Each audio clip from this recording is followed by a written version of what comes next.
com he dit abans, que es tracta de que la qüestió passi a comissió i allí es discutisca. Si vostès tenen una altra proposta o val la pena esperar-se a veure quines coses s'acorden a nivells superiors, ho considerem positiu i estaríem d'acord.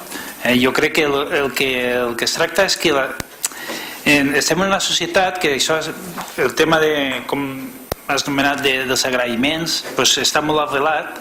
El que passa és que això a vegades pot passar certs límits que creguem que és el que la societat ens està demanant, i especialment les generacions joves. Jo crec que en altres països d'Europa o de la resta del món, podríem dir, més avançat, aquestes coses no solen passar. Així no sé per què tenim aquest costum i això pot arribar a situacions que realment no són convenients, i creiem que ha arribat un moment que la societat està dient-nos que els polítics se n'estan passant, i crec que és necessari i imprescindible que això se regularitzi.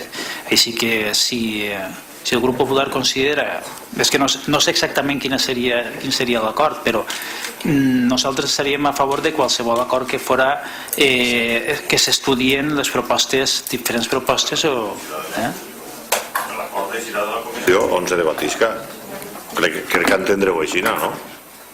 L'acord eixirà del debat en comissió, esperant també la proposta del grup parlamentari o de l'acord del Congrés, i en aquest debat en comissió informativa que isca un articulat consensuat, o no consensuat, però intentar que sigui consensuat. Entonces jo entenc que l'acord del ple seria que s'obrira l'expedient. Per nosaltres, correcte.